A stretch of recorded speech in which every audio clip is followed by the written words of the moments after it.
Hey, Derek, guess what? Hit me with it. We just got a promotion with Audible. Audible, fantastic. I love Audible. Do you know what the cool thing about this deal is? What's that? If our listeners go to audibletrial.com/supercinemapod, they get a free trial with Audible.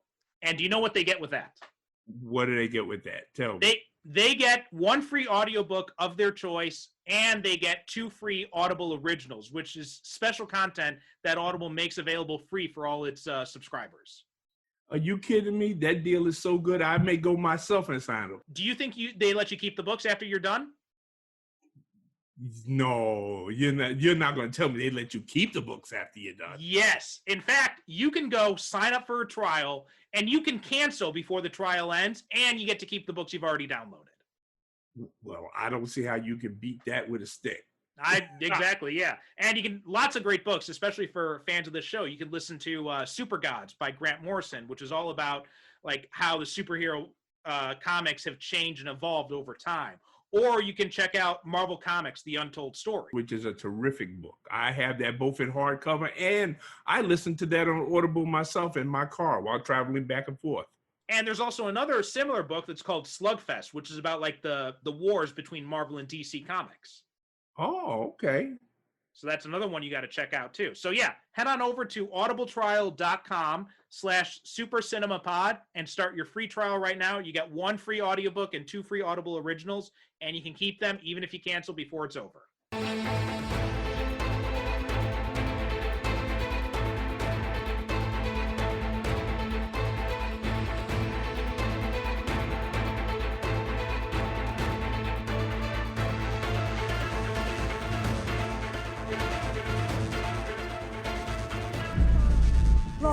Larum, Shikaru, Larum, Shikaru, Larum, take, Larum, take, Larum, take, the,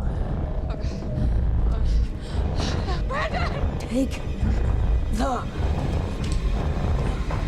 take, the.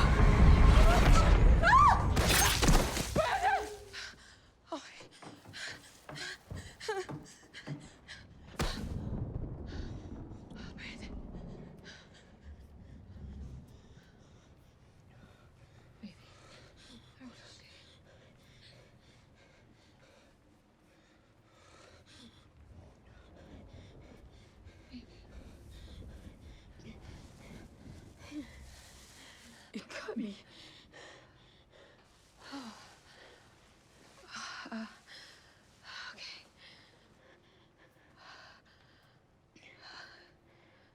You'll be okay. It'll be okay. It'll be okay. It'll be okay. You're okay. Who am I?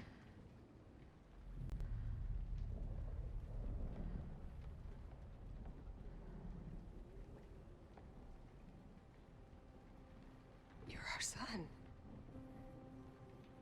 What is this? Where did I come from? Listen, baby, I know it's been difficult for you lately that you feel different from other kids. You are different. After your dad and I got married, we prayed and prayed for a baby for so long. To God, to the universe, to anyone that would listen, and then one night, one perfect night, someone listened. We did not adopt you from an agency. You came here, arrived here, and we found you in the woods. You were just a little guy, all alone. You could barely breathe, and so we took you in. And you have been a gift. My baby boy.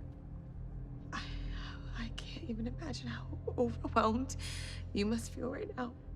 But you have to know that your dad and I, we believe that you came here for a reason. That you are special. And that you're gonna do incredible. You lied to me!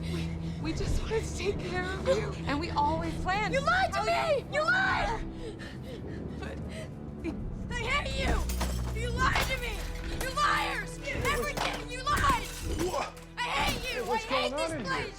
God. He found it. He found it.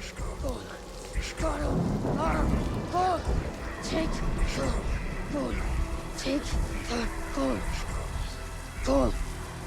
Gold. Gold. Take the world. Take the world.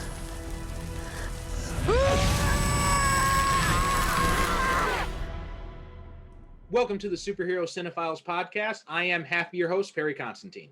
And as always, I am the other half, Derek Ferguson. How you doing today, Derek? I am doing quite well. Thank you for asking. How are you doing? I'm doing pretty good. I got a new book coming up, which by the time people hear this episode, it'll all be already be available. It's Well, tell us about it. Tell us about it. Sure. It's Lucifer Bound. It's the second book in the Morning Star series. And I started with Lucifer Rising, and it's the 8th book in the overall Dark Crossroads universe that I got set book series that I got set it up. So I had the 6 books in the Luther Cross series, and then the Morning Star is a spinoff of that. Takes place after those. So yeah, I'm expanding the world a little bit with each successive book, and it's been a lot of fun. So this one took longer to complete than I would have liked, but I finally got it done, and it's finally out there. And for those of you who have not picked up any of Perry's fine books, of course, I am biased. I admit it. But if my word means anything, then trust me, you could do a lot worse. Yeah, it's stuff, especially if you like that sort of urban fantasy type of stuff. I know it's very popular right now. A lot of people really like that urban fantasy. Which reminds me, I meant to ask you something. Have you checked out? Okay, folks, here we go into the digressions. Right, we're not even 5 minutes into the damn episode. How's that Hellstrom? Have you seen that yet? I was going to mention that. Yeah, I finished watching it a few days ago, actually, and it's not bad. Like I'm biased because I love the Hellstrom comics and everything, and right. And I know you're into the that whole urban fantasy. That's why I asked you. Yeah, like you give me a show about demonic possession and all that kind of stuff. Like I'm in. I'm sold. For the most part. So like I love Supernatural, I love Constantine and all that kind of stuff. I love Lucifer, so I'm all in on that stuff.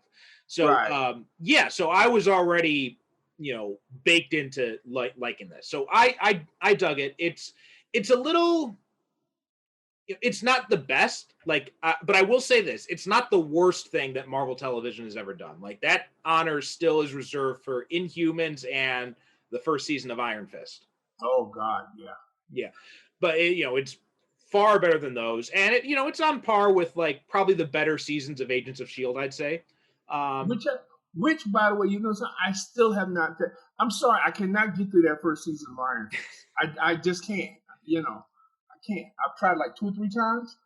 I just can't do it. Yeah, that first season was a bit of a slog. The second season got a lot better. It was much better than the second season. Yeah, I think that what I'm going to do is I'm just going to ignore the first and say, you know what, hell with it, and just skip to the second one because I'm never going to get through the first. I mean, have you seen Defenders? No, I haven't even seen Defenders. I've seen everything. I've seen everything except the last season of Jessica Jones, Defenders, and season 1 and 2 of Iron Fist. I've seen everything. I've seen everything else. Oh, you've seen the Punisher stuff too, then? Yeah, I've seen Punisher. Okay. So yeah, I'd say Defenders pretty much tells you everything you need to know about Iron Fist season 2. Like it'll. Oh, okay. So yeah, I think you'll be pretty well caught up if you watch Defenders and then watch Iron Fist season 2. Oh, okay. Cool. But and Iron Fist season 2, it was a big step up from season 1. It still wasn't the best, but it was a step up. But yeah, Hellstrom, it was. The thing is, there's some good casting in it. I didn't really care much for the guy who played Damon, though. He like I thought I would because Damon's one of my favorite characters in the comics, so I was ready to be into that character. But just the guy that played him, just the way he was written, it just didn't really do a whole lot for me. So he was kind of a letdown. But they had Sydney Lemon, who's Jack Lemon's granddaughter. She plays, she plays Anna Hellstrom, which is, Satana in the comics. And she's really good. And then you've got Elizabeth Marvel plays their mother, and she's amazing. Like, because half the time she's possessed by a demon, and like she really plays like the possessed mother and like the regular one. Like she plays them as two very different characters, and she does a really good job. Like even her voice and everything. So she's really good in it, and they I don't know if you ever read the Hellstorm comics, but they had a character called Gabriel Rossetti, Gabriel the Demon Hunter, the Devil Hunter, or the Demon Hunter. He was also in Marvel's black and white horror comics back in the day. So they gender swapped him. So in this, she's Gabriella Rossetti instead, and played by a really good actress. She was pretty fun to watch as well. I can't remember her name right now. And you might be interested in this because I know you like Joy Reid, and Joy Reid's older sister plays a character in the show as well. No fooling. Yeah. I had no idea she had. I didn't even know she had a sister that acted. I didn't either, but like it was like earlier this week on the readout, she had this little get out the vote segment with all the actresses, all the main actresses from Hellstrom. And she introduced them one by one. She said, one of them is my big sister. And I'm like, what? I looked it up afterwards. Oh, yeah, well, okay. I do know that Joy Reid is a big comic book, science fiction, fantasy nerd. She is. Yeah. Because she's always making references to comic books and superhero movies and stuff like that. So I know she's into that stuff, but I did not know she had a sister. Oh, wow. Okay. Yeah. So her sister's in that, and she's really good in it, too. And then they got Alan Uy, who was in he played Uriel in a few episodes of Supernatural. He's in it too. He plays the caretaker in this. Also, they had Mitch Pileggi had a cameo at the end as their father. So that was really cool to see, and which really kind of pissed me off because the last episode was easily the best of the series, and in that episode, like, Damon has the flaming trident. There's this like small little ancient dagger thing that they find that can kill them both and kill demons, and they can use it. And when Damon has it in his hands, it turns into this flaming trident. So they give him the trident in that. They got the symbol on his chest glowing and everything. And I'm like, why couldn't the whole series have been like this? Yeah, exactly. I've gotten into arguments with people like this about these TV series that, where, okay, well, you really have to hang in there because it doesn't really get good until wait a minute, why do I have to slog through 6 to 8 hours for it to get good? Yeah. Or wait till the last episode of the first season and then, I see what you should have gave me in the first episode. Well, you don't understand. It's characterization. No, it's not. It's padding. Yeah, it's exactly. Padding. A lot of these TV series, which is why I like series now, like Lovecraft. Lovecraft Country. Yeah, Lovecraft. That hit the ground from episode 1. Boom. That's it. Listen, I'm getting older. I don't have too much time left. I don't have time to sit around while you build up to what you get. Give me what I came for right from the start, and let's go from there. Yeah. And the nice thing about this is it's only 10 episodes too, but it's not a whole lot of stuff to slog through. But they do have some slow moments in it and everything. So yeah, Ariana Guerra, she plays Gabriella Rossetti, and June Carroll is Joy Reid's sister. I've got nothing against being slowly paced, but don't give me like, okay, the first 3 episodes, everything happens, and then the next 3 episodes is just people sitting around talking, and then the last 3 episodes, everything happens. Yeah. Oh, sorry, I made a mistake. Alan Uy plays a friend of Anna, who does a really good job, but the guy who plays the caretaker is actually Robert Wisdom, so he's the one who was in Supernatural. He's been in a bunch of other stuff like over the years. But yeah, it's a good show. I dug it. I enjoyed watching it. And I'm a little bit pitched because we did get this awesome cliffhanger with Mitch Pileggi at the end playing, Damon and Anna's father, who, originally was supposed to be Satan, but later it was changed to another demon who was just impersonating Satan. And I would have loved to see that second season where you've got Mitch Pileggi playing, Marduk Kuros or any of that kind of stuff. That would have been awesome. So I'm a little bit bummed about that because we're not going to get a second season because this was the last thing that Marvel Television did before it got, it became defunct and all that television stuff moved over to Marvel Studios. Hold on, wait a minute. They've already said there's not gonna be a second season? No, they haven't announced it, but it's pretty unlikely because this was the last thing for Marvel Television, right? Because wow. Yeah, because now they're doing the Disney Plus series and everything. Like all of Marvel's TV projects, they're now part of Marvel Studios. Right. So so all of the Marvel television stuff, that's why it's all ending, right? That's why Agents of Shield ended. That's why Runaways and Cloak and Dagger, that's why they ended. All that stuff is being folded into Marvel Studios. And so remember they announced they were going to have like they're going to do several different more like supernatural, more darker Marvel TV shows. Like they had Ghost Rider, they had Hellstrom, they had a few other ones I think they announced as well. Right. And then they canceled all of them, right? All of them were like Ghost Rider, boom, stopped before they even, did day one of shooting. All the other ones, canceled. Hellstrom was already in production though. So they let Hellstrom finish. And it's like a New Mutant situation, right? Because they've got this thing finished, but it came about just as they were transitioning. So New Mutants isn't going to get a sequel. This is probably not going to get a sequel either. Okay. See, here was my understanding. My understanding was that because Disney has a piece of Hulu. Yeah.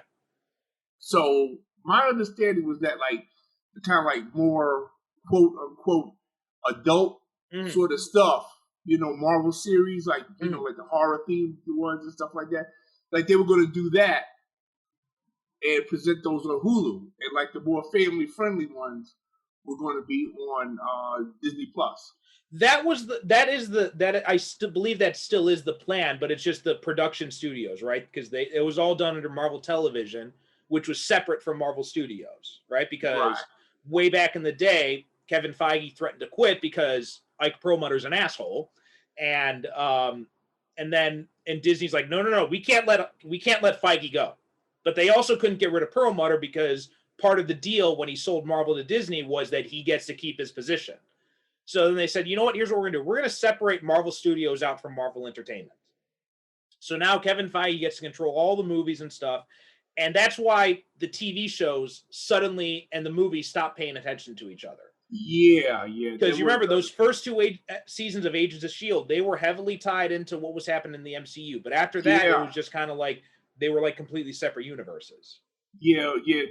There was a definite, break that which actually caused me to stop watching it for a while. And I had to go back and, catch up with what was going on with Agents.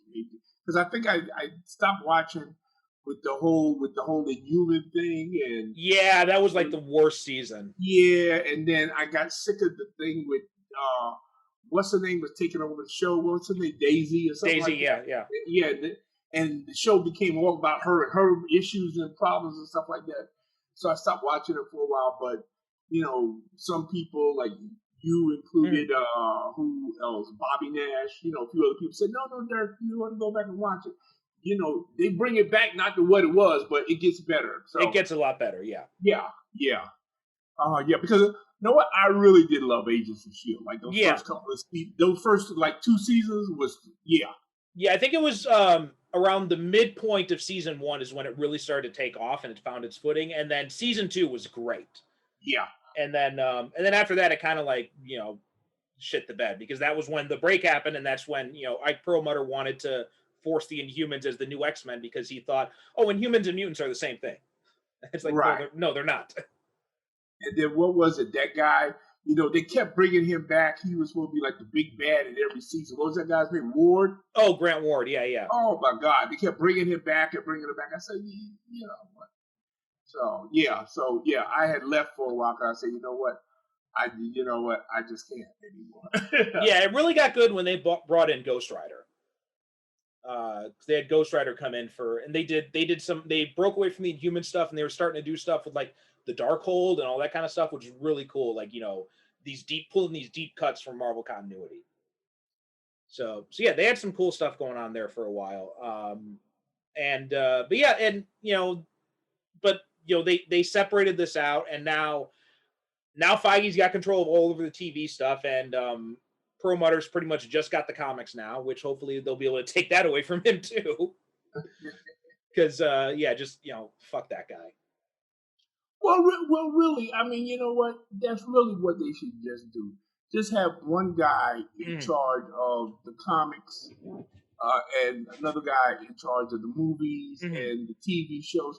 But you could even have somebody in charge of the TV shows as long as he's willing to work with the guy who's in charge of the movies. You know? Right. Which was originally what the plan was, just the Perlmutter ended up being an asshole about it. Yeah, exactly.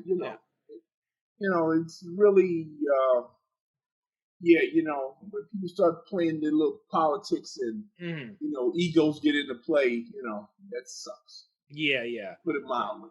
All right. Okay. Also, just really briefly, I saw Trial of the Chicago 7 the other night too, which was amazing movie. Yep, I have not gotten to it yet. I've been saying for the last 2 or 3 nights I'm going to get to it. Yeah, it's really good. You got Yahya Abdul-Mateen II plays Bobby Seale in it, and Sacha Baron Cohen plays Abby Hoffman, and like we were talking about before, like that man is a freaking chameleon. Like I did not recognize him at all as Abby Hoffman. Yeah, and again, I think I probably mentioned this. The guy is so baffling to me. I watched the Borat movie, and I hated that thing. It was trash. I don't know. I have just come to the conclusion that I have a very different sense of humor from most people because I didn't see anything funny in the first Borat movie, and the only reason why I watched this one was because of the Rudy Giuliani thing. Yeah. And I'm sitting there watching it, and again, I'm looking at it, and I'm saying, wait a minute, how can he be so untalented when he's doing his own stuff, but when he's doing other people's work, he's brilliant? Because that's what everybody says about him in this movie. They said that he's fantastic. Well, the thing I like about what he does when he does the Borat shtick and all that is it's not so much that he's trying to be funny. It's more that he's trying to take down other people. Right? I like that when he's trying to expose like hypocrisy and that kind of stuff. So that's what I like about it. Right.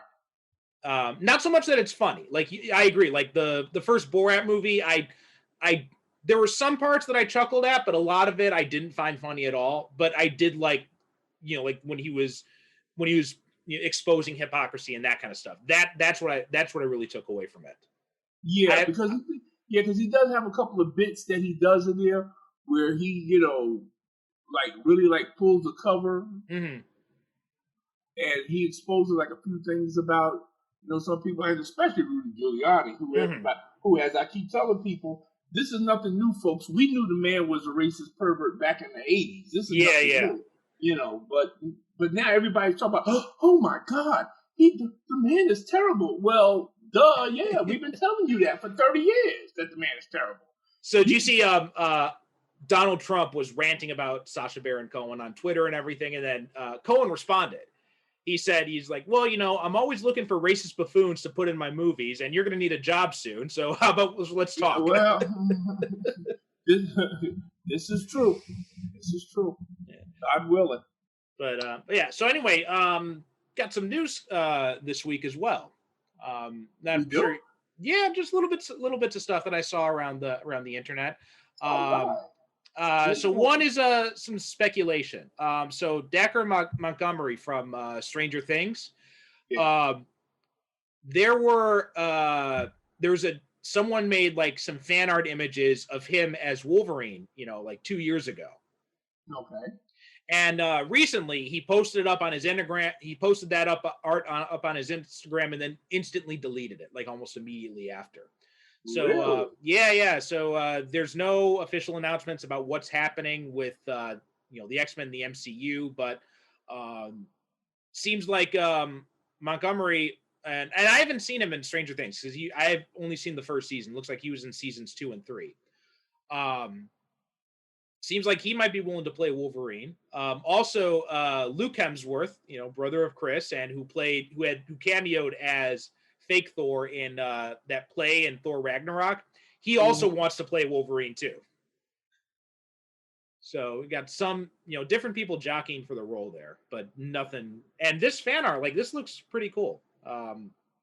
This little image of him smoking a cigar, and I could see that happening. But I haven't seen have you seen Have you seen him in Stranger Things? He played what was his name? Billy Hargrove. You know what? I've seen Stranger Things, but that was so long ago. I can't picture him right now. I'd have to. Because I've seen it. I think I'm having this faint image coming to my mind of who he is. I think I know who he is, but I have to go back. I have to go back and find this fan art that you're talking about. So the plans to bring in the X-Men into the MCU would seem to be moving apace. Well, I mean, this is just fan art, right? And him posting it up is just fueling internet speculation, especially because he deleted it really quickly after. But. There are a lot of people who are interested in playing some of these characters. So Marvel's probably going to end. Rumors are that with all the stuff happening with Madness into the Multiverse of Madness and WandaVision and all this other stuff happening, that they might be messing around with some stuff and bringing in mutants pretty soon. So we'll see how that works out. I'm looking forward to seeing how they do it. Yeah, I'm very interested in seeing how they do it. I hope they do it in a more organic way than just by saying, "Oh, well, mutants have been around all this time. We just didn't know about it," and just bam, and all of a sudden they just show up. I think the way to do it is you say that mutants have been around, but they've been very small numbers, and you have like Xavier and Magneto spiriting them away somewhere like Krakoa, which they're doing in the current comics, or the Savage Land, which they did in the Ultimate Comics. And so they're like, you're talking like, 1 in 1 billion is like how few mutants there were. And all this, so that allows you to have like Wolverine and Sabretooth and Apocalypse and Namor and all these mutants who've been around for a long time. But then my idea is, because we saw that, Wanda and Pietro got their powers from the Infinity Stone. So what if when Thanos did the snap and then Tony did the snap as well, right? What if that unleash of energy, it did something to humanity and it triggered. So people whose grandchildren may have been mutants, now they're developing mutant powers. Yeah. And so then there's suddenly like this huge explosion of the mutant population. That I think would be is the best way to do it. Because then you don't have to mess around with like bringing in different realities or like messing around with time travel. It's just a very simple, very easy explanation that fits into what's been established so far. Exactly. You're reading my mind. I want them to give me an explanation that fits in with what has already been established. And I just feel like, okay, well, you know what? Well, let's just pull this out of our ass because it's convenient. Right, which is what apparently everyone on the internet wants them to pull it out of their ass, because everyone's saying, "Oh, WandaVision, she should create mutants or something." I'm like, why are you gonna? I don't know why you just want to have like an easy snap of the fingers and then have it happen that way. Well, that's because they don't want to have to think about it. They just want the X-Men. That's all. Just give us X-Men. We don't care. We don't care. Yeah. So not really superhero, but the Fast and the Furious series is coming to an end. Which I guess Vin Diesel is tired of pontificating about family for the 11th billionth time. So oh, please, they beat you over the head with that in every movie. But you know what? As I said someplace on the internet. This will last about like 4 or 5 years until they reboot the series with Dominic Toretto's son, with his own little crew. And, Dom is going to be the old man. He's sitting on the porch and talking about how they did it back and how him and his crew did it back in the day. And he's still going to be giving speeches about how important family is. Yeah. That's what's going to either that or they're going to turn it into an FX TV series. You know what, though? I hope they continue with just Dwayne Johnson and Jason Statham doing their Hobbs and Shaw stuff. Oh, absolutely. They could do that as long as they want to do it. As far as I do know that they said, because at the end of the Hobbs and Shaw movie, that's Keanu Reeves. You know, the voice of the guy that's leading the secret organ. Yeah, that's Keanu Reeves. So they're supposed to be bringing him into the series as the big bad. So yeah, so I think that's a pretty good, spinoff. Whoa! Did you know there was a Fast and Furious animated series on Netflix? I've heard of it. I've heard of. This is the first. I'm just looking at this article. This is the first I've heard of this. With his cousin Tony Toretto. It's called Fast and Furious Spy Racers. Yeah. I had no idea this thing existed. Yeah. Oh wow! You learned something new. Never watched it though. I'm not. The movies are good enough for me. Yeah. And you know what? And I remember when they announced that the next movie's going into space, people are like, "Why are they doing that?" I'm like, because all this series does is over the top shit. Of course they're going to go to space. You know what? People don't seem to get it. That's yeah. The Fast and the Furious movies have turned to. First of all, I think it's amazing that a film series that started off as a knockoff of Point Break, of all things, has turned into this crazy James Bondian, save the world every movie, action adventure, big budget, mega movie. They're going all over the world. They're fighting supervillains. There's science fiction weapons. There's mad scientists. It's all over the top. And every movie has to outdo itself. That's what it's supposed to do. Yeah. This is a film series that totally reinvented itself into something completely different. If you watch the first Fast and Furious movie and you watch the most recent one, you will say to yourself, and didn't watch any of the movies that's in between, you would say, holy shit, how did it get from there to there? Oh, yeah. And I hated the first two movies. Never bothered with the third or fourth one. And I only came back with 5 because of The Rock. And once I saw that, and once I saw how they're just like, they're turned into like this over the top, extreme version of Ocean's 11 and Mission Impossible, I was all in for that. Right. Yeah. I always tell people, if you don't want to be bothered with the whole series, I said, just go to, just start with Fast 5. Yeah. Because Fast 5, that's really when it starts going into that, as you so accurately put it, Mission Impossible / Ocean's 11, type of thing. Yeah. And right from then on, you can just enjoy it from there. Because, especially Tokyo Drift, I always tell people you can completely ignore that because it really doesn't have anything to do with, the series. Right, yeah. The only real connection it has is Han. Yeah. And you don't need to watch it to understand Han's character. Nah, you don't have to watch that. And the second one is I only advise people to watch it because that introduces Tyrese Gibson. Which is why I recommend people don't watch it. Worst part of the series for me, hands down. Oh, poor Tyrese. I don't know what he's going to do for a job once this, once the series is over. Well, maybe he still wants. Well, yeah, he's been threatening that he wants to play Jon Stewart as the Green Lantern. So, and everyone's like, no, stop talking. Yeah. Yeah, good luck with that. But I don't know. People, listen, I got no problem with them going into outer space or other dimensions. It's been, it's a fun series. And I enjoy it. Yeah. And so more stuff. We got Blade. It looks like it's going to be we were thinking it was going to be a movie, but it looks like it might be a TV show. And so this might tie in with what we were saying before that, with Hulu doing, more adult TV shows. So we got Mahershala Ali, right, playing the character. That was announced last year. Can you help me out with something? Sure. Why am I more excited about this? I feel actually kind of guilty because I feel I should be more excited about the Blade series than I am, but I heard about it. I was like, yeah, okay. I wonder why too, because it's got it Marvel Studios is doing it, not Marvel TV. It's got Mahershala Ali playing Blade. Yeah. And now it looks like they're looking to they're on the hunt for people to write it, and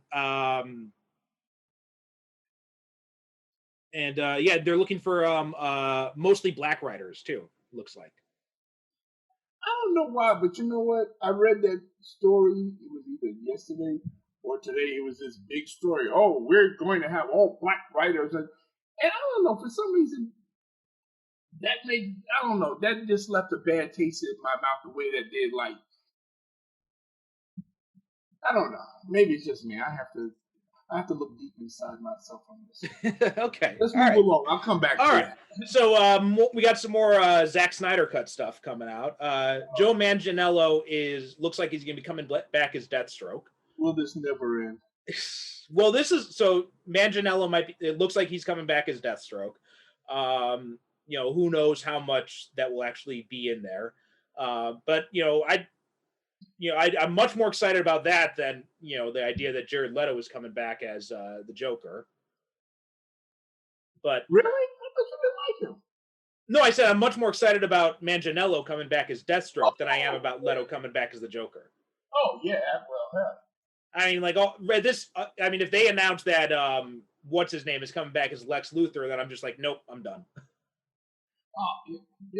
And I don't know. Apparently, Jared Leto, he had his fans, because apparently a lot of people there are excited about the prospect of him coming back, which is baffling to me. I don't know. I don't know anyone who liked his Joker. Like, it was just, he couldn't even laugh right. I mean, you know me. You know how I am. I am of the belief that if you take an established character too far from the core of what he is, then for all intents and purposes, you created a brand new character. To me, that's what he did. Yeah. I mean, that was so far removed from any possible concept that we're familiar with as far as Joker goes, that to me, that was like a brand new character. I mean, he never even smiles, not once in the whole thing. His laugh is terrible, and so maybe you should have spent a little less time sending, used condoms to your castmates as part of your method acting, and actually read a fucking comic book. He had that thing where instead of smiling, he has a smile tattooed on his hand, and he would put it over his face, which was so stupid. Yeah, which I didn't. I don't. And for those of y'all who think I'm being a hypocrite, no, I'm not being a hypocrite. When Justice League comes on HBO Max, I'm going to watch it because I consider it my duty to review on it when it comes out. But I'm just saying that, to me, this is a totally unnecessary project. And I think that they're only doing it so as to, get more people to subscribe to HBO Max. Well, here's something else that adds some fuel to the fire, that it's not like going to be some grand return of Zack Snyder to the DCU, because guess who's not coming back for reshoots? Who? Henry Cavill. Oh, okay. So you've got Superman, and like the whole movie is centered around him coming back to life, and he's not coming back to do any reshoots. He says, no, I filmed all my stuff. I'm all done. They don't need me back. So seems to suggest that it's not going to be this, this grand return of the Snyderverse that everyone thinks it's going to be. Well, you know what? My feeling is that probably Henry Cavill is going to hold out and try to snag James Bond. Mm-hmm. I have a feeling that's what he's holding himself for. He doesn't want to commit to anything. Mm-hmm. Like, really, because he's just waiting. I mean, for that call. Yeah. And you know what? I would love to see him as James Bond. Like, after The Man from U.N.C.L.E., like especially how you posted this article not too long ago about, floating the idea of rebooting the Bond franchise into the Cold War setting, which, I'm fine with a modern day Bond, but I think that would be cool too, especially if you got Cavill, or the other choice is Michael Fassbender, because that first half of X-Men First Class, that was basically Matthew Vaughn and Michael Fassbender auditioning to do a Cold War Bond movie. Yeah, absolutely. As soon as I saw him, I said, "Oh shit, James Bond." Yeah. But I've been saying that for 5 years. I've been saying that the best way to do James Bond now, because you've got Mission Impossible, which does James Bond better than James Bond now. And I'm talking about the Daniel Craig era. You've got the Fast and the Furious, which is doing James Bond better than James Bond movie. The one way to make James Bond distinctive is to take him back to where he came from, which is the Cold War era. Yeah. And I think that would give the movies a distinctive look. Start the series right from the beginning with Dr. No and, do it all over again. But you could also, since now we have the technology and everything like that, we could jazz it up a little bit. It doesn't have to be strictly, historically accurate. Right. Like a funky art, our man Flintish kind of, James Bond, kind of have a little bit of fun with it and stuff like that.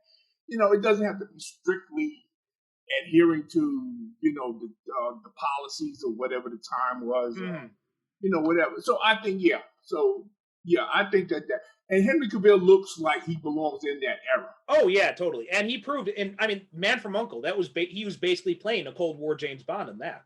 Yeah. And he was, that movie, it was kind of uneven, but he was amazing in it. He was good. He was suave. He was charming. Like, I bought him as a Cold War spy. Matter of fact, I'm gonna go so far as to say he was the best thing in that movie. Easily, hands down. Yeah, and yeah. So I think that'd be great if he plays James Bond, and if they do it in a Cold War setting, because I'm okay with the modern stuff, but I disagree. Like, some people said that you can't do James Bond in the Cold War because you'll lose the audience. I disagree. I think audiences now are much more open to period stuff than they would have been, say, like 20 years ago. Oh, of course they are. Yeah. Because, like, you had what was that show on of The Americans, right? That was all set in the Cold War in the 80s. You had that Red Sparrow movie with Jennifer Lawrence, Atomic Blonde. That was another one, and you've had Mad Men was huge, and that was set during the and that was 60s. Set during the 50s. That was set during the 50s. The 50s. Sorry, you're right. Yeah. And you know what? I really have a hard time with people, because when I float this theory, and I said, you just want Bond to be sexist and racist. No, I don't want Bond to be sexist and racist. Yeah, he is sexist and racist in the books. That doesn't necessarily mean that if you reboot the series in the Cold War, of course you're doing it now with a little bit more sensitivity to the time and era. Of course, you're going to have to go with, you can't completely change everything completely about that era, but you could be a little bit more sensitive. So Bond doesn't necessarily have to be a misogynist and a racist. Well, look at Captain America, the First Avenger, right? That was it was set in the past. It was set in the 1940s, but they didn't turn Steve Rogers into like what the Ultimate Comics did, where they turned him into a jingoistic asshole. No, they made him. He was an art student, for freak's sake. Yeah, people, I don't understand the mindset that people automatically say, oh, well, if he goes back there, he has to be racist. He has to be. No, he doesn't have to be.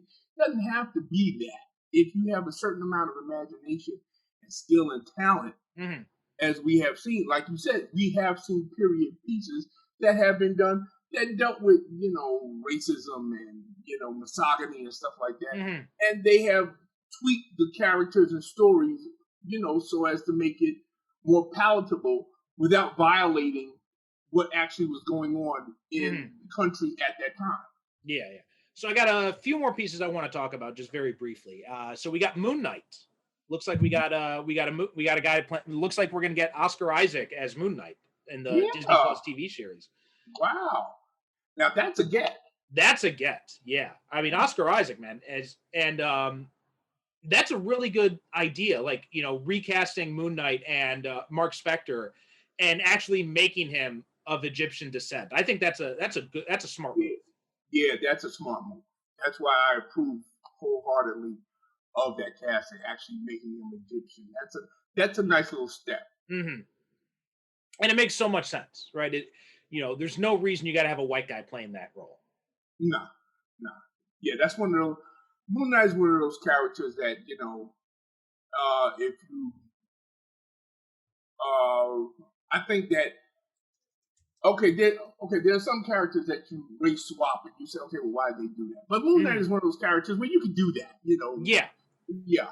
And I think that, by actually making him Egyptian, that just makes him a stronger character. Well, and they got an Egyptian director too. They got Mohammed Diab is going to be directing it. And the showrunner is Jeremy Slater, and then Bo DeMaio is one of the writers. So yeah, this is shaping out to be something, and it looks like it might connect to the Blade movie. It looks like too.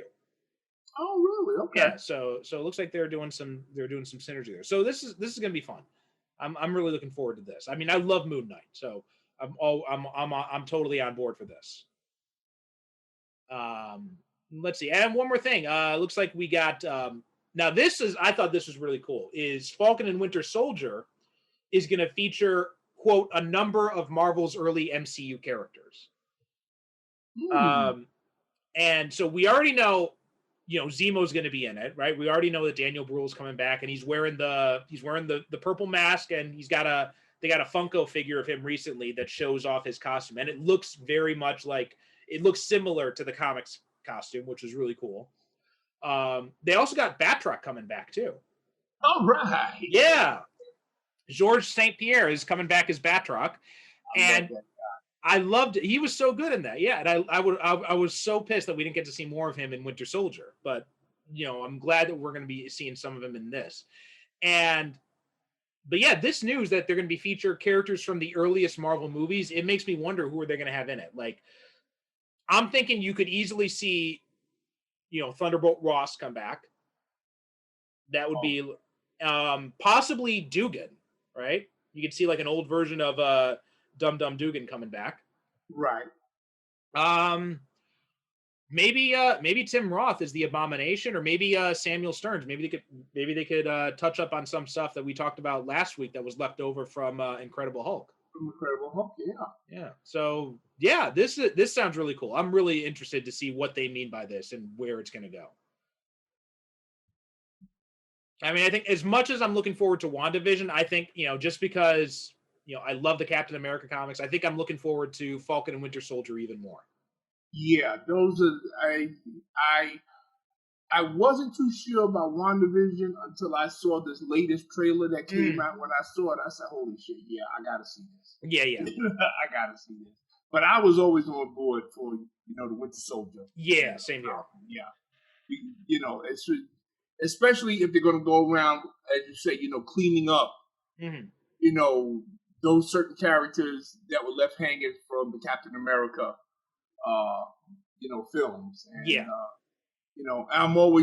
I'm also hoping that in some form or another they're going to reestablish S.H.I.E.L.D. because to me, Marvel ain't Marvel without S.H.I.E.L.D. I don't think so.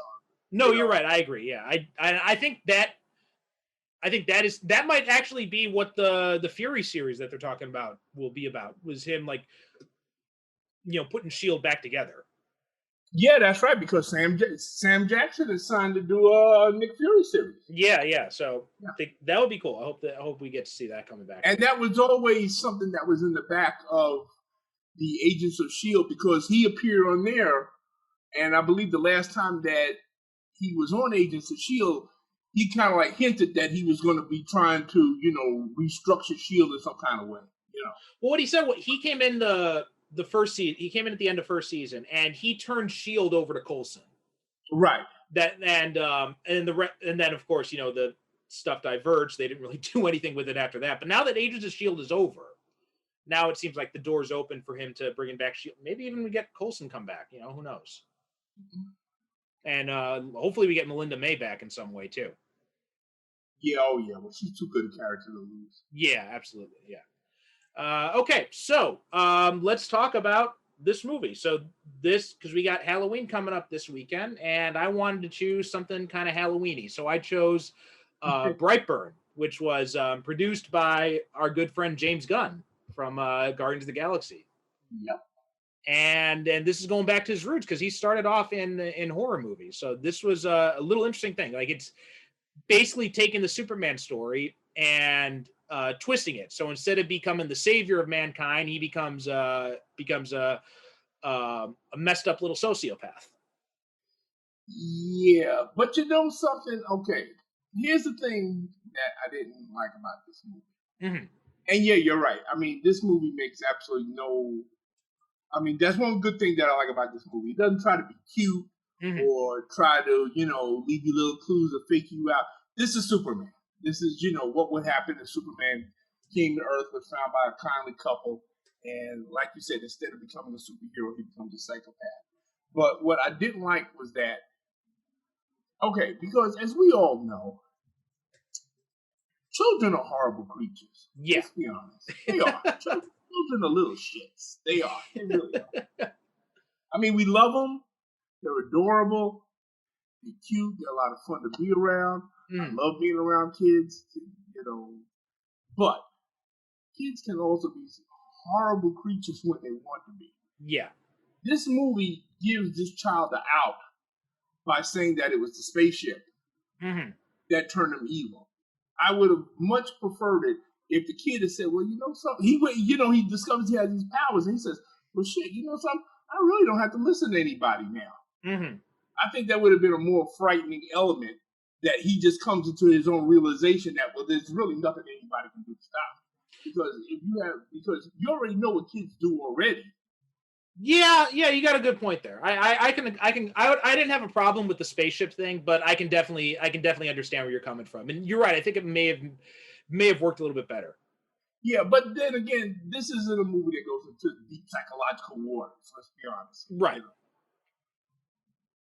All right. So, and you know what? I really like this movie. It was like this. Being a Superman fan, it's cool seeing this, you know, somewhat, you know, satirical take on him in a way. And and you know what I especially liked is Elizabeth Banks is really good in this movie. Oh yeah. Like she's, you know, it's cool to see how far she's come as an actress, because she started off as, you know, she was a comedic actress. She did Scrubs. She had the part in The 40-Year-Old Virgin where she plays the nympho and all that kind of stuff, and she was great in those, and, you know, absolutely gorgeous. And then you see her in stuff like, you know, Power Rangers, where she's just eating all the scenery in sight. And then you see this where she plays a normal person. She's very down to earth, and yeah, I really felt for her character a lot in this movie. And she's, you know what? And she's, you know, like, okay, she's downright wholesome in this movie. Yeah. She is. She's downright wholesome. She's appealing. I mean, that final shot is heartbreaking. Oh God, yeah. Yeah, the final shot of her in the movie. Oh my God! I said, oh geez, I know he's not going to do that. And yeah, he did it. I said, yeah. So yeah, but she's very appealing. I actually liked her Charlie's Angels movie a whole lot. The one she directed. Okay. I want to check that out, because yeah, I know a lot of people hated it, but it seemed interesting to me, and after all this stuff, I'm willing to give anything Elizabeth Banks is in a try. Yeah, definitely watch it. I'll be interested to see it, because you know what? It's a good movie. Don't let anybody tell you that. Yeah. It only has one flaw, but I'm going to wait till you see it, and then we'll come back and talk about it. And I'll tell you what I perceive as being the one major flaw of that movie. Okay. But to me, she's the MVP of this movie, because she's kind of like the heart of this movie, you know. And the whole movie really centers on her. Like, it's really more about her trying to come to terms with what her child has become. Yeah, exactly. It's like Brandon Brayer, he's not really the star of this movie, despite what you may think. But she really is the star, I think. But you know, I got to give it to this kid, Jackson A. Dunn. He plays creepy really well. Yes, he does. Matter of fact, he's creepy even before he's supposed to be creepy. Oh yeah. Like in the beginning where he's you know, creeping around the farm and he's whistling. And his mother's trying to find him. Yeah. So what kid does that? He does a good job making you think that there's something off about this kid right from the jump. Exactly. Yeah. So like you said, it is no surprise that he becomes twisted once he finds out he can do anything. And also David Denman, who plays the father, Kyle, he's pretty good. I liked how this is a very realistic take on what someone like him, you know, regular farmer, might think when he finds out his son has superpowers. Like, he probably wouldn't go the Jonathan Kent route. He probably would be freaked out by it. Yeah. I mean, this is a guy who apparently loves his wife very much and goes along, because you just know she talked him into this shit. Oh yeah. You know she talked him into keeping this baby. against his better wishes, and he just went along with it because he just wanted to satisfy her. Because if you notice, just like any guy, his first inclination is to take the kid out in the woods and put a bullet in the back of his head. Listen, we ain't fucking around with it. Yeah. She wants to talk to him. She wanted to, well, we could take him to people. Pops is loading up his rifle. Nope. I'm taking him hunting. yeah. But he does a pretty, I do like his, the way they show him. Like he, they don't make him out just to be like, a dick of a father type of thing, right? He's a regular guy. He's a regular guy, yeah. And I thought he was, like all the characters, they're really appealing characters. They do a really good job of it, and I think there's a lot of strength in just this movie being like doing that character stuff, especially Elizabeth Banks carrying so much of it on her shoulders like she does. Yeah, what they do is a very smart thing in this movie. In that, okay, they don't bring in any scientists. Mm-hmm. They don't bring in the military. This is just regular people dealing with a situation that is completely out of their depth. Yeah. And it shows it shows the consequences of a level of irresponsibility. Because of course, if the parents had turned the rocket ship over to the government or whatever like that, well then a whole lot of people would still be alive by the end of the movie. Yeah. But they're ruled by their desire for a child is so great it overrules any common sense that they have. And as a consequence, a lot of people end up paying for that.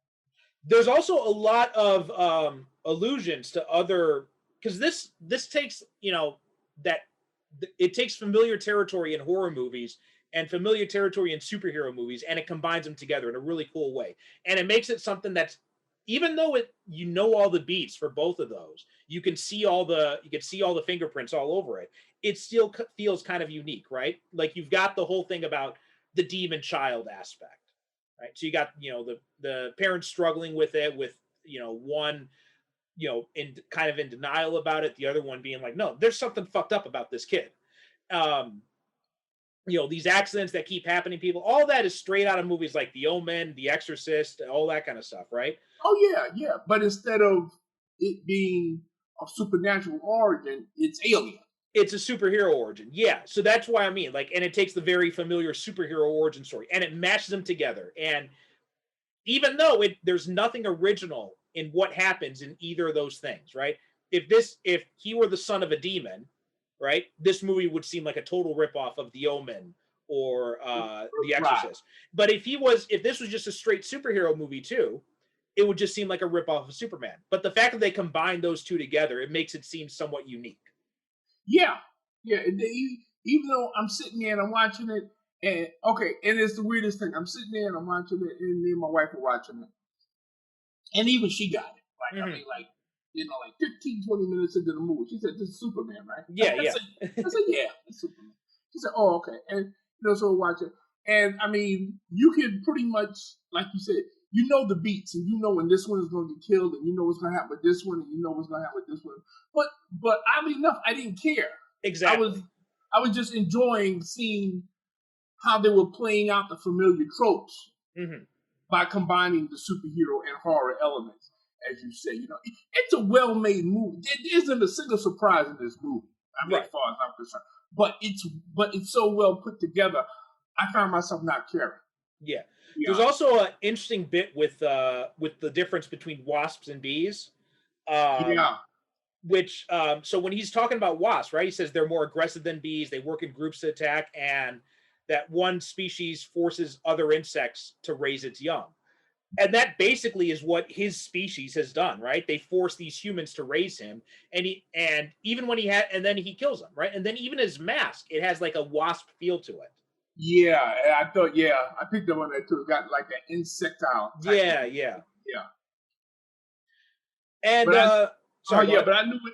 but I knew when he went into all that detail about the wasps and stuff like that, and his classmates are looking at him, and I said, yep, he's that kid. Yeah. So, because you watched this twice, right? What did you feel like watching it the second time? Anything kind of jump out to you the second time around? The second time around, I paid. You know what? I paid a little bit more attention to like the performances and Mhm. the production value. I mean, like the first time, like I said, me and Patricia watched it. I just watched it purely for the entertainment value. But watching it for this, I was paying a little bit more close attention to the performances and the production values and stuff like that. You know, this movie really didn't cost a lot to make, but it looks a lot more expensive than it really is. I think they made it for less than $25 million. You know, Yeah. look it up. Oh, the budget But, was $6 million. okay, see, yeah, Yeah. you know, but it looks a lot more expensive than what it is, and special effects. You know, it's even though we don't really see the kid, okay, but what we see him do is effective enough to get the point across. Oh yeah, yeah. You know, And like a lot. and You this know, like a movie lot. doesn't skip on the gore either. Like No, that scene when Elizabeth Banks, when Tori goes down to the shed to check out the ship, and she sees what's her name, Caitlin's mother, torn apart and just like crucified on the wall. I'm like, holy shit, this kid is not messing around. Yeah, what his father, not the father, the uncle. Yeah, yeah. Oh my God! You know, he's dipping his finger in the blood and he's drawing the things, and the guy's jaw's falling off. I mean, yeah, I mean, but you know what? I appreciate the fact that they said, okay, well, you know what? We're going to show exactly what somebody with superpowers like this is capable of doing. Mm-hmm. Which is why I go back. I think it would have been more frightening to have the kid realize on his own that, yeah, well, you know, oh well, shit, nobody can stop me. I can do whatever I want to do, and you know, instead of, because we do have that scene where he goes into the shed and he finds a spaceship and he turns red and everything like that. There's like some kind of command, right? Take the world, right? Yeah. So you know what, and like I said before, I feel like that's designed for us to say, oh, well, you know what? He really didn't have a choice in what he did. You know, it was the evil spaceship that made him do it, you know, which I don't like. Listen, don't get the little shit out. He's just a bad seed. That's what it, plain and simple. The kid is rotten. I think they were trying to do that because they wanted to say that, because I think they're worried. Maybe they were worried that if they did it that way, it would have casted, questions about how he was raised if he was able to turn into this little shit like that. So I think they wanted to try to avoid any questions like that, and they just wanted to make sure that Tori and Kyle are shown to be good parents throughout. I can see that because they are good parents. I mean, yeah. Listen, flat out, they didn't deserve what happened to them. No. Okay, yeah, they were irresponsible and they were selfish. But, listen, if everybody who, got killed because they were irresponsible and selfish, there'd be very few of us left. Yeah. They didn't deserve what happened to them. So they did raise this kid, the best way they knew how. And they raised him right. And, which is, the whole tragedy of this movie in that, all these people just wanted was a kid to love. Yeah. Really, that's all they want, And, they shouldn't have to die for that. Yeah. Agreed, yeah. Okay. And I like the use of so they got, I like a lot of the little tropes that you like, the Brandon Brayer, right? The alliterative name. I like that. Just like Clark Kent and Peter Parker, Bruce Banner. Like, I like that. Yep, that comes from, as when we were watching it, I was saying to Patricia when they said his name and I saw the BB and I kind of chuckled and she said, what's so funny? And I was explaining to her, well, Stan Lee, when he was naming his characters, so many of his characters have double initials because he said that was an easier way for him to remember, what the name was, And I said that was a nice little, nod to that, style of naming characters, with the double BB. And also it made for an interesting symbol that he made for himself. Yeah, that's and that was the nice thing about it too, is that the name of the town is Brightburn, right? Yeah. So it's not the name, which everybody thought that was the name of his character when the previews came out. But yeah, so that's a nice little the double meaning of the BB. I like that too. Yeah. How and he can take the name, and that's like a way of him, kind of taking the human heritage with him if he starts taking on the name Brightburn going forward. Well, I think that if they make a sequel, and I have no idea if they are going to make a sequel. Although, as you and I discussed, see, my idea is that this takes place in the same universe as the movie Chronicle. Okay, yeah. Yeah. I remember we were talking about that a little bit last time. Yeah, because you know what? It's got that same feel of people that this is set in a universe where when people get superpowers, they don't automatically think about fighting crime. They think about doing whatever they want to do. And you could have a whole series of superhero horror, movies set in this universe where people get superpowers and they turn into sociopaths. Yeah. They also reference this apparently takes place in the same world as Super, which was a superhero comedy that James Gunn wrote and directed with Ray Wilson. You mentioned that.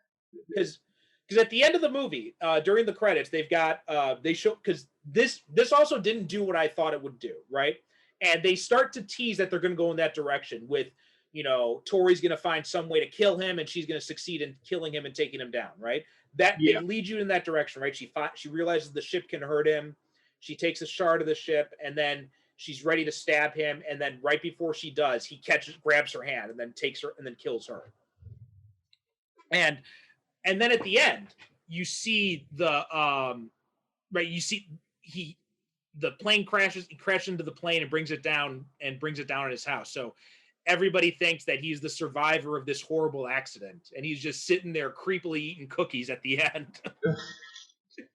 Well, yeah, and also again shows you how the kid is thinking.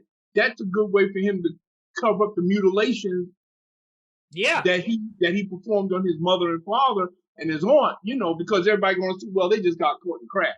Oh yeah. Yeah, and they did a really good job with that, and then during the credits, right, you see the Michael Rooker's got a cameo as a YouTube conspiracy theorist, and he's showing all these images of these different other beings that are coming up. It's like a twisted version of the Justice League, right? Yeah. So you've got like a sea creature who's obviously an allusion to Aquaman. That's Aquaman, yeah. A witch strangling people with ropes, obviously Wonder Woman. You also see this alien drawing or something, which is obviously Martian Manhunter. And then you see the Crimson Bolt, who was Rainn Wilson's character from Super, who's kind of like their Batman. So yeah, you got all these different characters in there. And yeah, that would be, I saw someone else, I was reading a review of this, and someone else mentioned that too. That'd be cool if this spawns like a series of, VOD, superhero horror films. Yeah. I mean, I could easily see that, happening where, you explore these horror tropes through the superhero lens.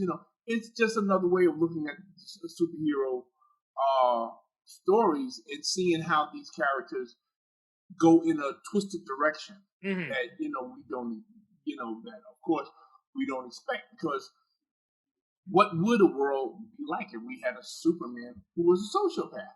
Right. Yeah. I mean, really, would we sleep at night?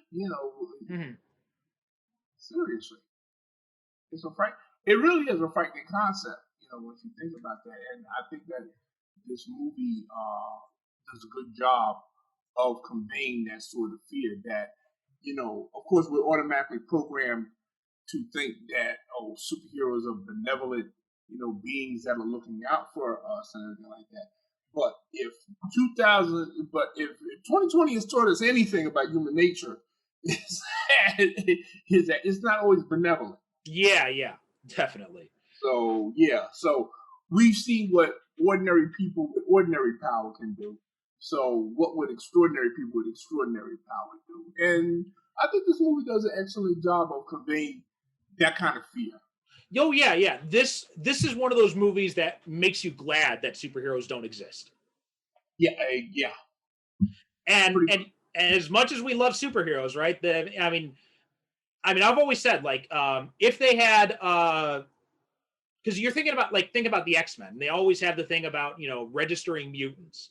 And within the realm of the comics, you look at that as a bad thing because you see it as a metaphor for, rounding up people and all that kind of stuff. But in the real world, if someone can blow up a building with his thoughts, I kind of want to know about that. Yeah, yeah. That seems to me that that's something that we should, kind of regulate, maybe. Yeah.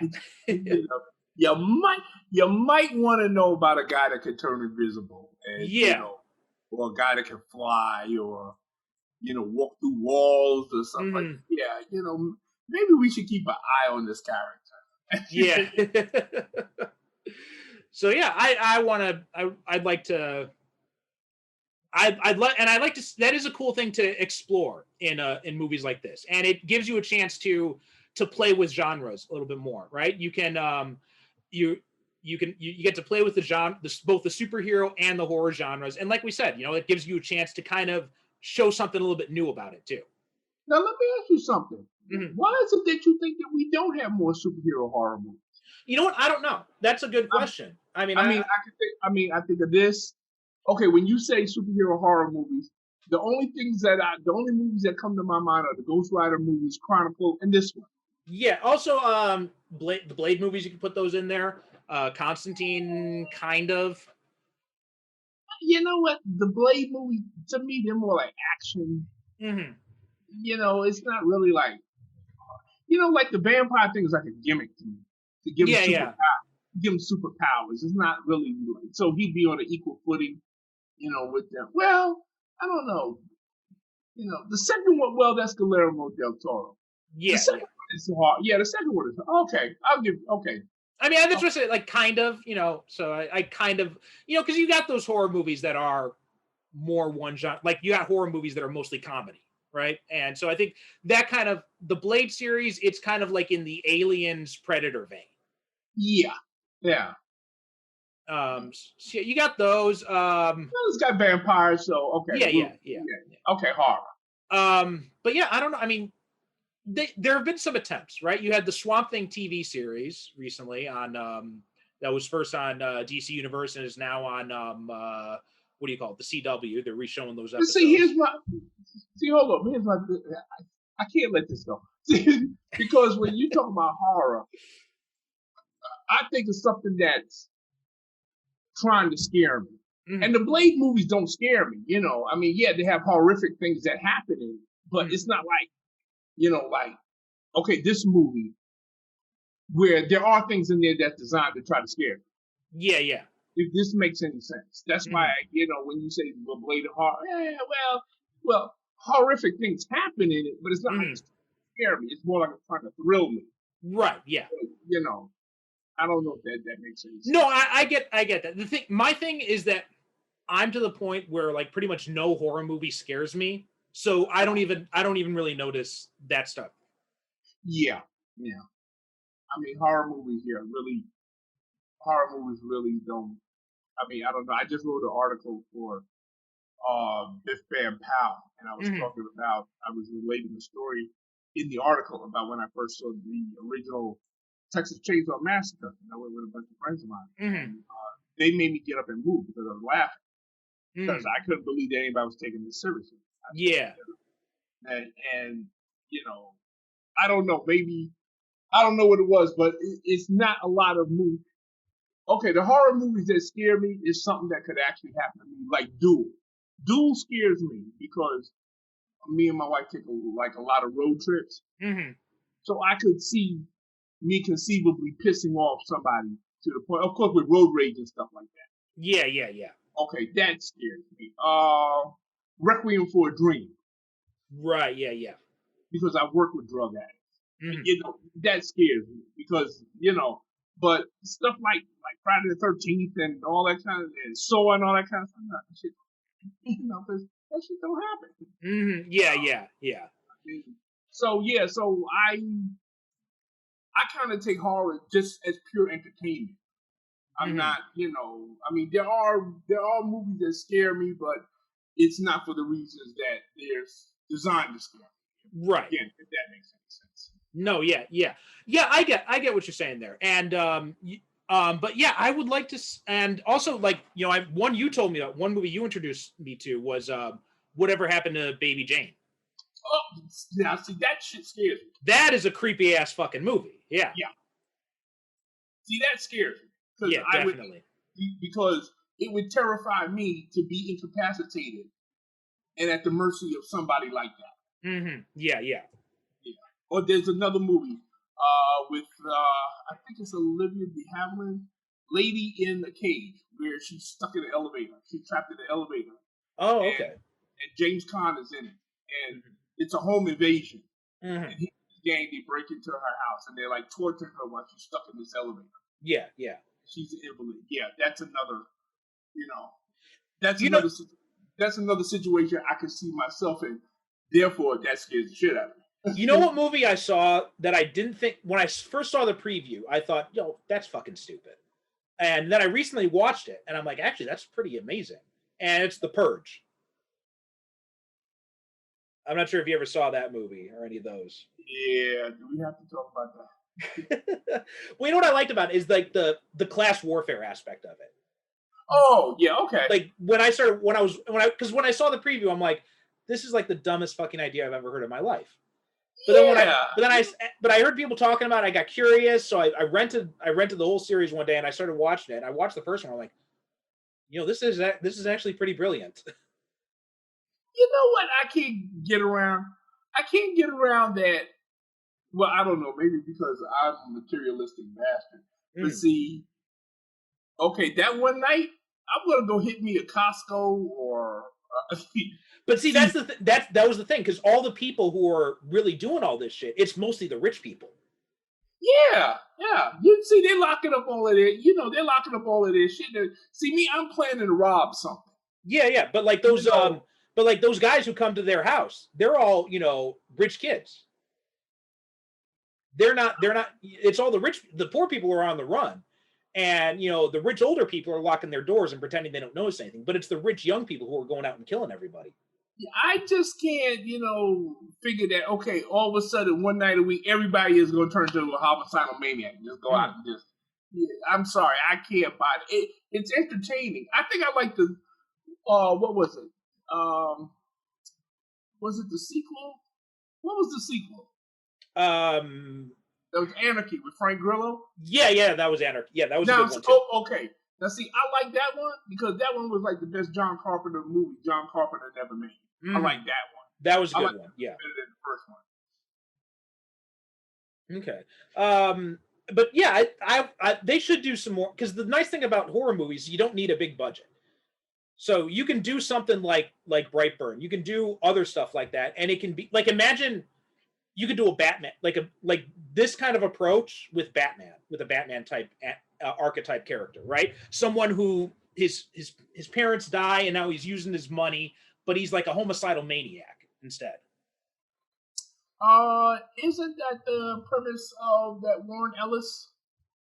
Oh, you're Mark Miller. Mark Miller, yeah, Nemesis. Yeah. Yeah, isn't that?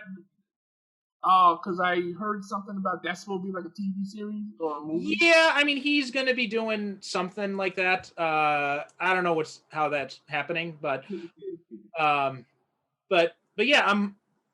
I mean, the thing about Mark Miller is I hate his writing, but his concepts are really good, right? Like his concepts make good movies. Like, the Wanted comic book is a piece of shit, but the Wanted movie is great.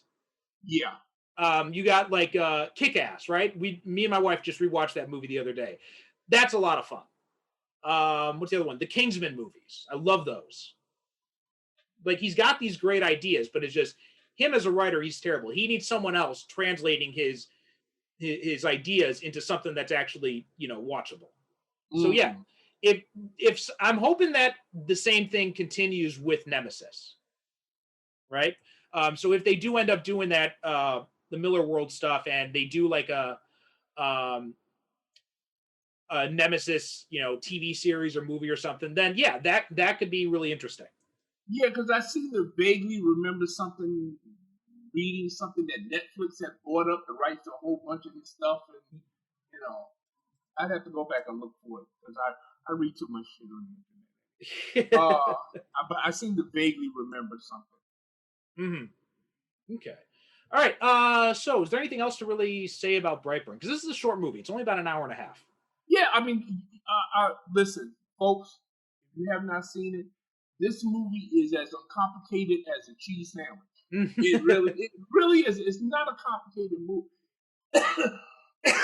Excuse me, please. It's not a complicated movie. It's child lands to Earth in a rocket ship, found by kindly parents. Parents raise him up to be a good person. Kid turns into a murderous psychopath and kills everybody in the town. It is. It's a very simple, uncomplicated movie. However, what it is a very well-made, simple, uncomplicated movie with good, solid acting. I mean, this is a movie that will never win any awards, but this is a movie. 20 years from now, people will still be watching this movie. Yes, I guarantee you, they will. They'll still be watching this movie. Yeah, absolutely. I think it's going to be one of those. I think this is definitely, this is going to become one of those cult movies that people are going to be rewatching time and time again. Yeah, this is the movie. Okay, you know what I like to say? This is a movie that gets rediscovered every 5 to 7 years, and then people say, "Oh my God, how come I've never heard about this movie? This movie is great." It's just that type of movie, and to me, a well-made movie, it doesn't have to blow me out of the water. It just has to do what it's designed to do. And a lot of people don't understand when I say this, is that movies are designed to do different things. This movie is exactly what it's designed to be and nothing more. And there's nothing wrong with that. People say, well, it could have been so much better. Well, no, it doesn't have to be better than what it is. It knows what it is, and it does it very well. Yeah. And I appreciate that. Yeah, I appreciate that. Yeah, and this is a perfect little movie to watch on Halloween, right? I mean, this is it may not give you a lot of scares, right? At least it didn't for me, but I never even really noticed that anymore. There are very few movies that actually do make me jump or anything like that. But I mean, if you like slasher films, this is basically a superhero slasher movie. Exactly, that's what it is.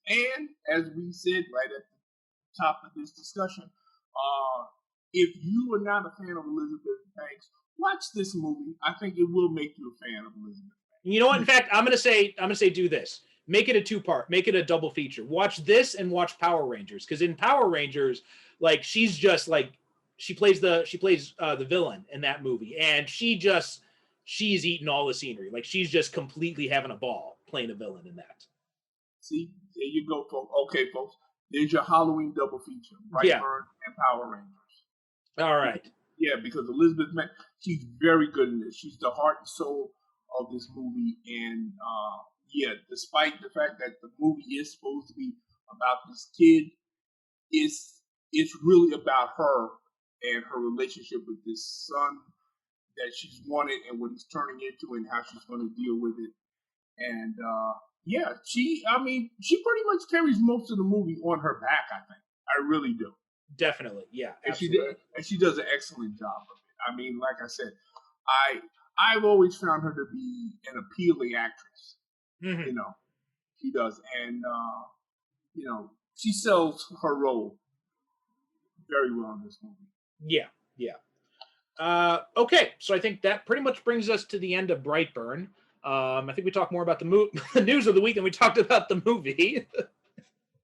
But you know what, baby? Well, you know what? As you said, I mean, this isn't a deep movie. It really isn't. Right. It's barely 90 minutes long. It's not a long movie. It doesn't go into heavy, deep psychological things. Once it establishes its premise, which is, an evil Superman, once it establishes that, well, then all we need now is just the mayhem and slaughter. Yeah, exactly, yeah. Which we do get. Oh, yeah. One of the, I got to mention one scene that made me cringe was the eye scene. Oh yeah. right? When Anything, she pulls the glass out of, I'm like, holy shit! That made my skin crawl. yeah, anything having to do with eyes. Yeah, yeah. Eyes or fingernails, like those are that I can't stand those. Those really gross. Like I can see people's guts spilling out all over the place, but you show me someone getting their fingernails put out or something stabbed in their eye, like I'm done. I'm done. And we should mention that that that one and the one where he kills the uncle. Those are some pretty grisly scenes of murder. Yeah. Yeah. This movie, you said it. It doesn't skimp. No, not at all. Yeah. It does not skimp. So if you're looking for gore and blood, you're going to get plenty of that. Yeah. In this movie. But it's not like a heavy, movie. It really isn't. It's not a heavy psychological movie. It just as I said earlier, it is what it is. Mm-hmm. It's made for one thing. It's made for scares and thrills, and you're supposed to sit there and jump and go, oh my God, what did he do now? Mm-hmm. Yeah. Where is he? That's what it's designed for, and it does it very well. Yeah. It's directed by David Yarovesky. I don't know anything else he's done, but I really like his direction. Yeah, he did a good job, and written by Brian and Mark Gunn, so it looks, and James Gunn's brothers, I guess. I'm not sure exactly, but some relation to him. This is a very, very crisp, clean directing. I mean, the guy knows how to keep the story moving. I mean, there is literally no lag in this movie, and there's not a lot of movies I can say that about. This movie is always, but it never feels like it's. Okay, even though it's not that long of a movie, it never feels like it's rushing. Mm-hmm. Right. Yeah. You know what I mean? It never feels like it's rushing or there's stuff or that the director took shortcuts and everything like that. He tells precisely the story that needs to be told in the time and the way it needs to be told. You know what I think it is because I just looked him up on IMDb, and it seems like he's mostly done like music videos and short films, so he knows how to pace things out really well. Oh, okay. Well, then that's it. Yeah, exactly. Yeah. Exactly. This movie is paced very well. Yeah. It doesn't waste too much time dwelling on. There's no filler in this, right? It's just completely. No, yeah. There's not an ounce of fat in this movie. It's just very. Right. Yeah. It's a very, very lean, energetic movie. Like I said, knows exactly what it's supposed to be and does it very well. Yeah, you're not going to be checking your watch while you're looking at this. I enjoyed it, and it gets my highest recommendation for Halloween. Watch it if you have not seen it already. And if you want to watch, because you know what, it's either this or you watch Constantine or the Ghost Rider movies for the 100th time. So, this one's a nice little change of pace. Yeah, try something different. Yeah, and it's a better horror movie than both of those too, I think. Yeah, it is. All right. Okay, so that was my pick, my little pick for Halloween. So that means we're going back to you for next week. Yeah, and you know what? I had another movie all picked out, but then you made mention of another movie, and I think that it would be interesting to follow it up now that we've done this one, because it's a superhero movie that isn't exactly about superheroes. Just like this one isn't exactly a superhero. It is a superhero movie, but it isn't exactly. You mentioned a movie that kind of falls into the same arena as this one, and that's Kick-Ass. Oh, okay. So I don't even have to rewatch that because I literally just watched it like 2 nights ago. I haven't seen it in a while. So I'm looking forward to, and when you mentioned it, I said, Kick-Ass. Yeah, okay. The weird thing is rewatching that movie is remembering that it's got both Quicksilvers in it, right? Yeah. And just seeing them that, like, if you told me after watching that movie, hey, both these guys are going to be playing Quicksilver, I'd be like, get the fuck out of here. Yeah, you would have said, please. And that shows, like, Aaron Taylor Johnson, man, that guy has, really grown into himself. Like, because you look at him in Age of Ultron or in Godzilla, and you look at him back in Kick-Ass, like, you got to squint to realize that that's the same guy. Yeah, I did not realize that was the same cat. I really didn't. I said, holy shit, he like transformed himself for real. Yeah. Okay, that's cool. So yeah, next week come back and we'll be talking about Kick-Ass, which also features another, because we talked about Spider-Verse, where we had that awesome Nicolas Cage performance as Spider-Man Noir, and then we get him doing his Adam West impersonation next week. Yeah. All right. Okay. So thanks so much for listening. Please make sure to go to our Facebook group, Superhero Cinephiles. Find us on Twitter, Super Cinema Pod. Also Patreon, Super Cinema Pod. Toss us a few bucks. SuperheroCinephiles.com. If you just want to give us a one-time donation through PayPal, you can do that as well. It helps us keep the lights on around here. And, if you like what you hear, give us a review over on Apple Podcasts or wherever you listen to this show. And we're going to be coming up on our 50th. It still looks like Avengers is going strong. So it looks like that's what we're going to be talking about for our big live commentary episode. Yay! Listen. I shouldn't say this, but I do hope Avengers wins. Just give me an excuse to watch it again. I haven't watched it in a while, and I'm holding off, waiting to see if it's going to win. Yeah, me too. Because I love that movie so much. Mm-hmm. And that's like Avengers is like the culmination of my comic book life. When I went to the theater and I saw Avengers, that and Black Panther. Yeah. I mean, those are like the two seminal moments. Was like I said, okay, this is what I've been living for. Yeah. Like I don't think I've watched Avengers probably in the triple numbers of times. Yeah. Right? And it never gets old. I think when I bought the Blu-ray, I think I watched Avengers every day. No lie. I think I watched it every day for 2 weeks. I had that Blu-ray. Because we had to wait before it came out here in the theaters, right? And because it came out in the theaters in America in like May, and then it came out here like in August or some shit like that. So I'm like, everybody's talking about it, and I got the Thanos thing spoiled for me. So I'm just like, you know what? Fuck it. So I downloaded a pirated scan version, which was not that great, but man, I must have watched that damn thing on my computer like 1,000 times. And then, and then when it came out in the theater, my girlfriend at the time, she's like, oh, so Avengers out in the theater. I'm like, yep, I'm going to go see it. She's like, but you've already seen it so many times. I'm like, I know, but I haven't seen it in the theater. And yeah, I haven't seen it in the theater. And I think, yeah, bro. I mean, like, you know what? Even if I wasn't watching it, I had it playing. Yeah. I'd be sitting at my desk and I'm writing and stuff like that, and Avengers is on. Mm-hmm. And my wife is screaming, "You turn that damn thing off!" And I scream back, "No." Yeah. Oh, my wife comes in every now and then. She sees me watching Endgame. She's like, "How many times do you watch it?" I'm like, "Don't ask." Yeah, I know. Patricia long ago got used to that. And, she said, well, how many times is this making now? I said, 15, 16. Said, that's all? Yeah. I'm hoping that this movie becomes my daughter's favorite movie, because then this is one of those movies that I won't mind rewatching 1,000 times. Yeah, I hear that. Yeah. All right. Okay, so again, thanks so much for listening, and we'll be back next week to talk Kick-Ass. Yep. Thank you very much for listening, and as always, stay safe out there, and happy Halloween. Happy Halloween. Oh, and you know what?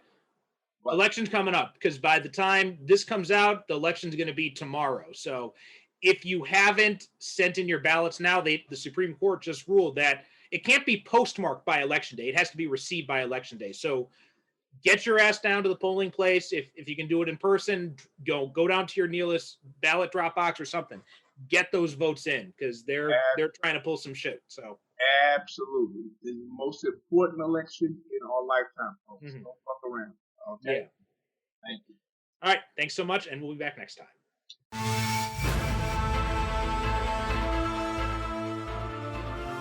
Thanks for listening to the Superhero Cinephiles podcast.